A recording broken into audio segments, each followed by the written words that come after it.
not talking afterwards about that sex, and then they're uncertain as to whether their partner really liked that sex.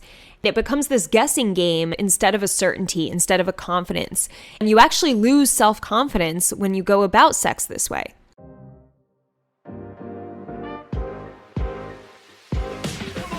Welcome to What I Love About Sex, where some incredible guests and I, Steph Kanowski, will be bringing you the tools for improving your sex life with topics such as sex issues with your partner, sexual self-confidence, premature ejaculation, sexual shame, masturbation, sharing your fetishes, orgasmic pleasure, and more. Sex is still so taboo, and I personally believe that by improving our understanding and communication skills around sex, we can enhance our own self-pleasure as well as deepening our long-term romantic relationships. So listen in, try to stay open-minded, and let's get started.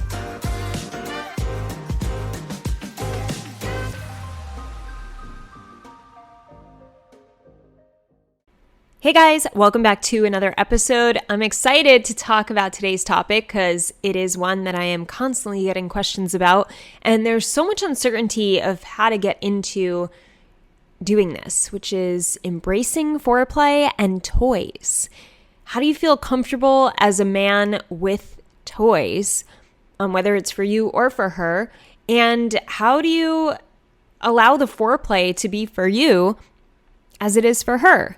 I realize that so many of my clients are like, well, the foreplay is all for her, so it's usually the blah, blah, blah. And I'm like, wait, what? Why? Why is the foreplay all for her? And I think a lot of guys assume that, it's just the foreplay is for her. Women take a long time. A guy shouldn't have to take a long time to warm up and get aroused. He should just be aroused all the time. And I have a lot of men telling me that they feel shame if they're not aroused all the time, or if their wife or girlfriend partner initiates with them and they have a hard time getting hard quickly, right? And it's like, I should be ready. I'm the man. And that's such bullshit. And that puts so much pressure on you guys. It's just simply not true. Like, you don't all have to be ready all of the time. We have things going on in our lives where the external stressors just put our body in a place where we can't be ready at the drop of a hat. It's impossible. And of course, there are times when we are, and that's cool, but you can't put these expectations on yourself because they come with pressure, and the pressure comes with problems. So if we can remove all these little pressures in the way that you're viewing things around your body and your sex life, you will start enjoying sex a lot more, and so will your partner. Because if you're enjoying it more, so is she. If she's enjoying it more, then so are you, right? So let's get into this. I want to start by just saying that switching things up is important because you have to have novelty. There needs to be some newness every once in a while in your sex life. Not every time, but occasionally you want to throw in something new, right? Have a new experience. And you also want the familiarity, which is just keeping things secure and having your go-to way of doing things. And it's good to have both. In my opinion, it's healthy to have both. The go-to things that get you off and that you love doing, that you both enjoy, and then the things where it's the times when you just have a conversation. It's like, hey, maybe we should try this, or we never tried that. What do you think that would be like?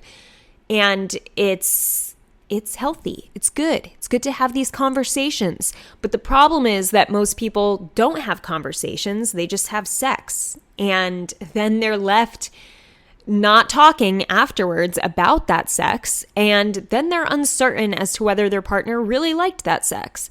And it becomes this guessing game and assumption-based part of your lifestyle together and your partnership instead of a certainty, instead of a confidence. And you actually lose self-confidence when you go about sex this way. I tell guys all the time, instead of assuming that she liked that, wouldn't it be best to ask her and be direct about it? And then if she says, yes, oh my God, that was amazing, then you're that much more confident in the next encounter doing that thing, instead of having anxiety, unsure of whether she really likes it, and then just assuming again when she has a response, or playing this guessing game. So this is the way I have found that most men play guessing games. Like, they are so insecure around asking. You guys have such a hard time asking direct questions that put you in a vulnerable spot, meaning you might get an answer of rejection, or you might get an answer where you don't feel man enough. So if there's ever a question you go to ask your woman, especially around sex, I find, where you feel like the answer might prove you're not man enough, then you will not ask that question. It just doesn't happen. And I think this is why so many guys don't have conversations or initiate conversations about sex. And so many guys are not comfortable initiating conversations about sex with specific scenarios they're uncertain about. Because most guys don't want to admit they're uncertain about a part of their sex life. They feel they should just know. And they feel the manliest men know when it comes to sex, and they're the best lovers all the time, and they don't ask questions, they just know, right? And that is completely bullshit. The best in bed ask the most questions. The men who are amazing, incredible lovers are constantly talking to their partner and getting feedback, and they're not afraid to ask questions that put them in a vulnerable space because they want to know the truth. They know that the truth from her is more important than their ego. And it really is, because at the end of the day, it protects you from having to have anxiety patterns in your sex communication. When you're asking honest questions and you're actually seeking the answer, like you're actually curious about the answer versus on guard about the answer. All right. So we want to lower that guard down and get you guys more comfortable with just asking questions where maybe the question sounds something like, hey, did you like when I ate you out that way? Like, it didn't seem like you enjoyed it as much as other times, right? So that might be a difficult question for some of you to ask, because it has to do with her not looking as satisfied as in previous encounters. Or maybe it's even like you never seem to enjoy when I eat you out, or you never want me to. Like, is there a specific reason for that? Like, I'd love to know why. You know, for a guy to ask that question instead of just assuming, oh, I guess she doesn't like it. She never wants me to do it. I don't know why. Like, you should know why. You should know why your partner doesn't want to do something that maybe you always used to do, or something that's a very, something that you're wanting to do and you don't know why. Like, ask, so we have to just like look at this more of a nonchalant ask of, hey, it's just sex. Let's just talk about it. It's just a conversation with a person that you most likely trust and care about. So let's be upfront and get our answers so that we can get rid of anxiety and pressure. So in order to switch things up, when you do switch things up, because I mentioned you got to have novelty, the newness, right? And you also have to have the familiar and the secure. So when you're seeking out the novelty and you're switching things up, this is going to increase your sex confidence. Because every time you switch something up, you have to talk to your partner about switching it, right? You can't just like come out of the blue and put a blindfold on her and start fucking her. Like, she's gonna be like, what the hell? Like, where did you get this? When did you get this? And why are you doing this? So you have to ask questions and talk about, hey, what do you think we try this next time? Okay, yeah, that would be fun. I'll order it on Amazon now. Okay, cool. Right? There's like that little exchange. So it's understood, next time we're going to try this thing. And then after, let's use the blindfold example, after you try it, then after sex, you go, what'd you think about that? Did it heighten your senses? Did it make you hornier? Did it turn you on when I was, fucking you with that on? How did it feel for you? Was it like, did you get nervous at all? And you're just kind of like going back and forth, just talking about the experience, just as you would about anything else. You go have a new experience, and then you usually tell friends and partners about it. You don't have to tell your friends about this. Maybe you will, but we like to tell people things when we have an experience and kind of just talk it out. And for some reason, a lot of people don't do that with sex, right? It's uncomfortable to do that. So we want to make it more comfortable with our partner, especially. And when you can talk to your partner about something like that, and like I said, you get certainty and you get that direct feedback where she's like, oh my God, I loved the blindfold. That was amazing. I can't wait to use it again. And we should use that 50% of the time we have sex. Or, oh my God, I couldn't Like, I didn't like when you did this to me with the blindfold, but I loved when you did this, right? How much confidence does that give you? Like, you have this now specific feedback from her about the blindfold. She loves it in this certain situation. Cool. You can do it more, and you can know that there's going to be pleasure there when you do that more. That's sex confidence, right? That's sex confidence with your partner. It's sex confidence in yourself where you tried something new, you had a new experience, and that heightens your confidence. So you have to switch things up and talk along the way of switching things up in order to increase your sex confidence. All right. So notice how I said and talk. That is probably the biggest part, because if you just switch things up, you don't talk about it. You know, you tell your partner, hey, let's try this tonight. And then you do it and then you get no feedback. That's so awkward. Like, that's so uncomfortable. Like, why wouldn't you talk about doing something completely new that maybe is something you'd never thought you'd both do together? Like, talk it out. Tell each other about the experience. And maybe you both hated it and you should feel comfortable enough to tell your partner, I really didn't like that. Or, you know, that lube smelled horrible. That toy smelled horrible. You know, let's throw that shit out. You know, you should be able to say things where it's like, oh man, like that lube, like as a woman, that lube actually gave me a rash. Can we never use that again? You know, we shouldn't have to feel insecure having these conversations. It's okay to have different experiences with different toys and different products. And like I said, we have to be honest with our partner so that we can feel the most confident with our partner and with ourselves. Because when you start communicating around your sex life, even just you speaking these things out, having an experience and letting these words and the experience leave your mouth, that helps you to express yourself on another level. And when you can express yourself during sex, which is such a vulnerable topic, then you become a better communicator expressing yourself in other areas of your life. So if you could do it here, you could do it anywhere, all right? Because it is a little just based on society's standards of sex, right? And what it's made sex out to be.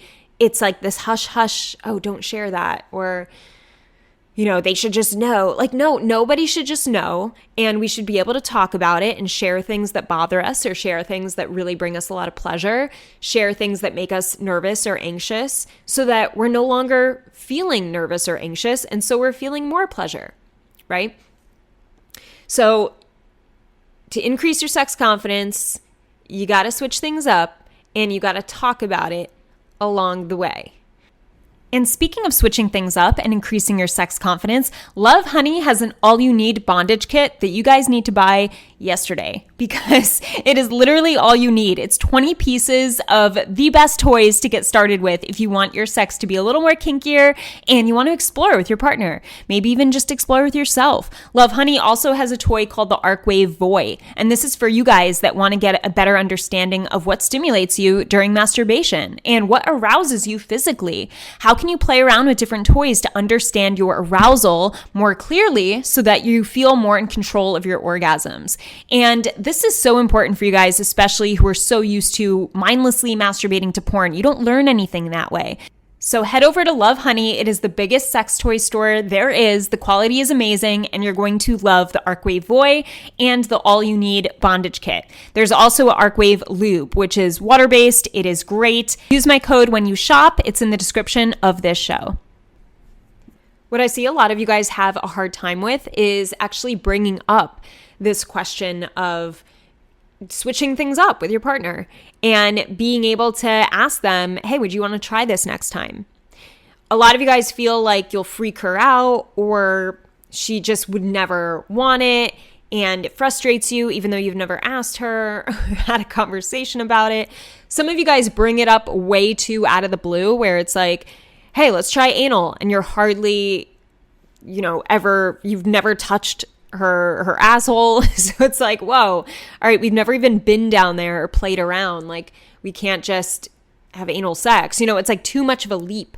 So So that's what I see. I see guys afraid to bring up the topic. And then when they do, it's too much of a leap. It's like 0 to 100. And it does freak her out, because if you go 0 to 100, it's going to freak anyone out. They're going to be like, whoa, we're not ready for this, or I'm not ready for this. Why? What made you think this? It's just going to put someone in sort of a panic. So first of all, like, the way to question it or bring it up is, I would say, to first get comfortable having a mini discussion after the sex you're having now. Get the two of you comfortable with just conversing about it and just saying something you liked. I said this in other episodes. Mention what you liked. Mention maybe something you didn't like, if there was something. And mention something you'd want to try next time. Those are the 3 questions I always recommend. And the last one makes it easy to bring up the topic of switching it up. And that's why I recommend that question, because it is important to occasionally switch things up. And it's also important to leave sex on somewhat of a good note. Even if there's a dissatisfaction, you still want to mention something that you enjoyed about the sex. Because what too many people do is they say, oh, I'm sorry I couldn't come. Yeah, I know, it's just frustrating. All right, I'm going to wash up. Like, that's a horrible way to leave a sex encounter, And it's not that you can't talk about that or you can't admit it, but saying it more in a way where it's like, oh man, I'm sorry I couldn't come. Like, all right, yeah, it was frustrating, but it's okay. Like, we'll get there next time. Yeah, but what I really liked was when you did this. Oh my God, that was so intense, and that felt so good. I love fucking you. Like, leaving it like that. And at least maybe you're not both ecstatic or you both don't feel like it was the best sex, but at least you're not leaving it on this disappointing, shameful note, So anyway, I'm getting a little sidetracked here. But having conversations regularly after your sex, even if they're 10 seconds, doesn't matter if they're 10 seconds, because if you can do that and you can get in a habit of doing that, then it's very easy to say, hey, what do you think about next time we do this? I saw this online, and this new toy, and I was thinking of buying it. What do you think? Would you want to try that? And meet her where she's at, right? So I mentioned the 0 to 100. Mention a beginner thing if you're on a beginner toy, if you're on a beginner level. So for instance, I mentioned the Lovehoney products. Those are beginner BDSM toys. The blindfold, little plugs, right? Little anal plugs. They're very small. They're for beginners. A whip, right? Things that you can play with. And there's 20 pieces of beginner nipple clamps, right? Things that you can try out and see if they're for you, but they're not so intense where it's like you're buying her this huge dildo. Most guys would never buy a woman a huge dildo.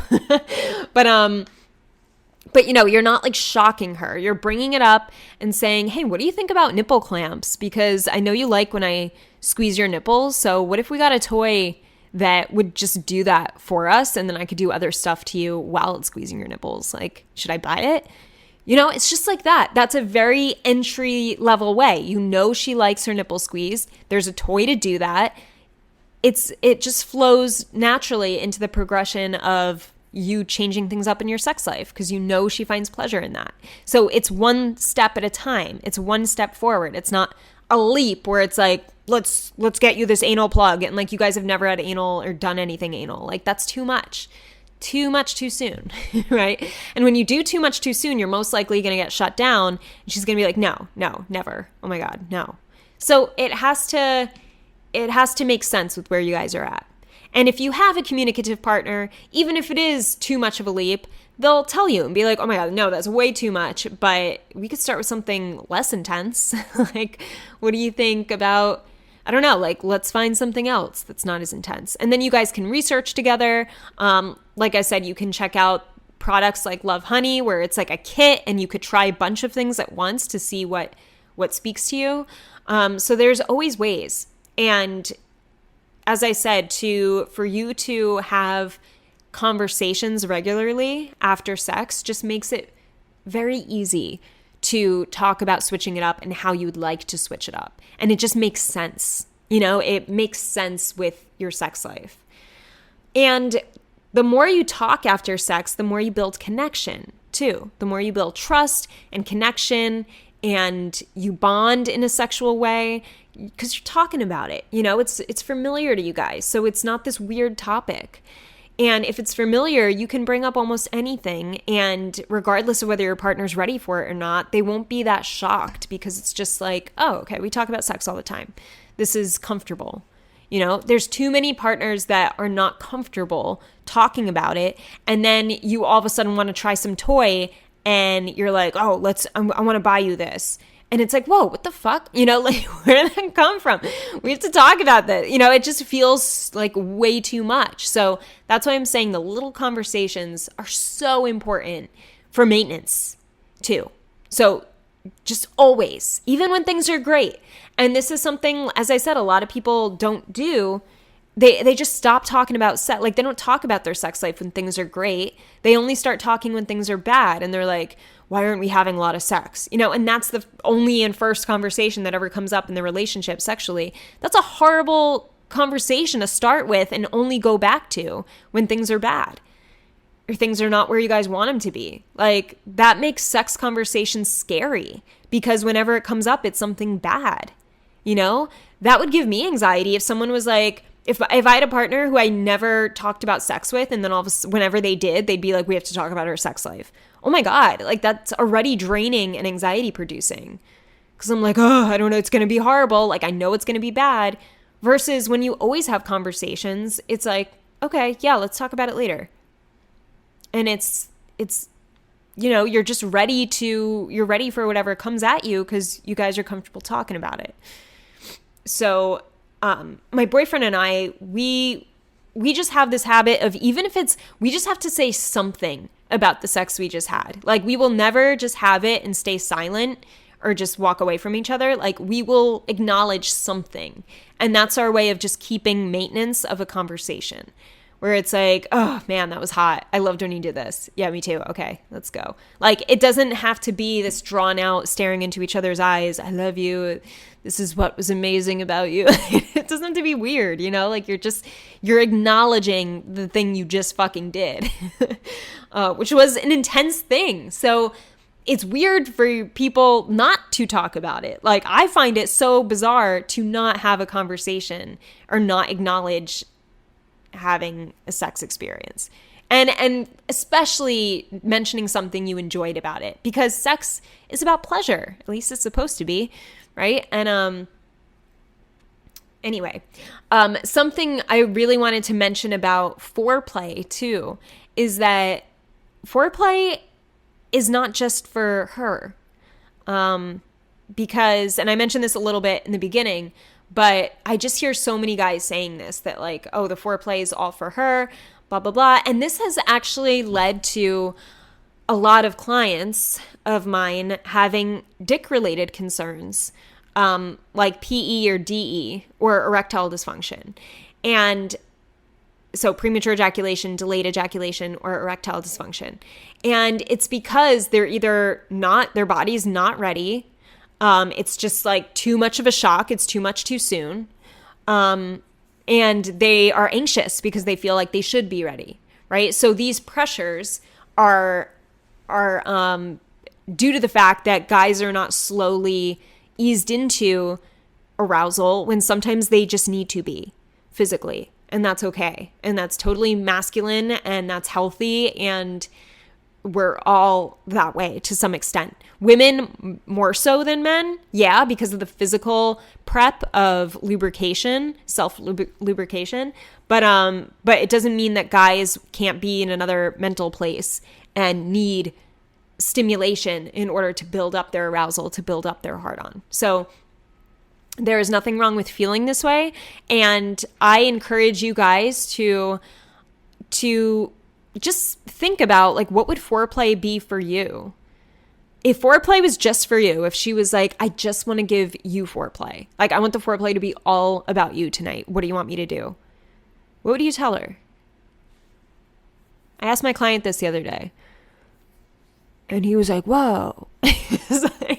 Because nobody asks guys this. Like, it really is like this understanding that foreplay is for the woman, right?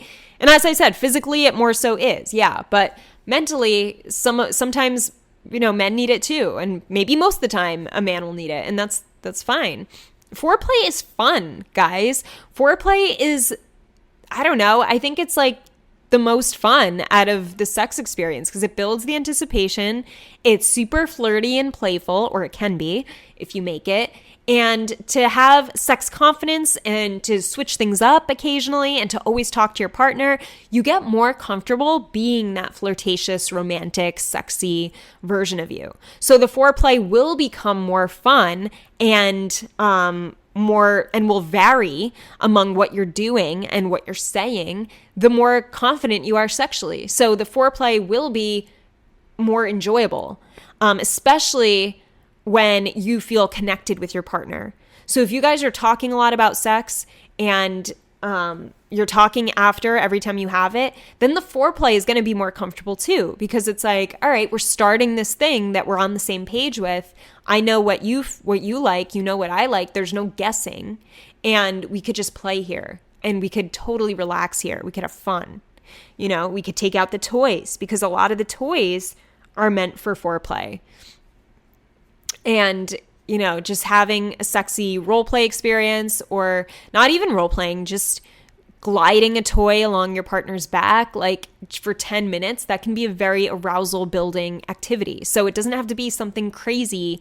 It could just simply be addressing some sensation and giving that to your partner and just being there with your partner, deep breathing and maybe looking at each other in the eyes, maybe stroking each other, heavy petting, so there's so many. And then sometimes it gets more verbal and playful that way, where it's like, you're teasing each other verbally back and forth, and it's little spanks here and there. Like, there could be different variations of foreplay, and you want to think about, all right, what would be the best foreplay for me? Like, what would actually get me more aroused for our sex if it wasn't all about her? What if it was half and half? What if it was half for me and half for her? What do I think would change in our foreplay? And you'll find that you're more present, you have stronger erections, you just have a more pleasurable experience with your partner. There's more to talk about, right? It's just overall great. And I encourage you all to have foreplay, not only for her, but for you as well. Think about what that looks like, sounds like, tastes like, etc. So that was it, guys, for today's episode. I hope this helped you to embrace foreplay and toys and get a little kinky. Start having some fun, all right? Bring the pleasure back into sex. Get the pleasure the fuck out and have fun with your sex life. Enjoy your sex life. Talk about your sex life more than you have sex, and you will find a lot of pleasure there. So have an amazing morning, evening, or night, wherever you are in the world. Talk to you soon. I hope this episode helped you. If it did, I would love for you to leave me an iTunes review. It would mean the world to me. You can also screenshot your favorite episodes and tag me on Instagram at Steph Kanowski. And before I go, remember, your sex life is as good as you make it out to be. Until next time.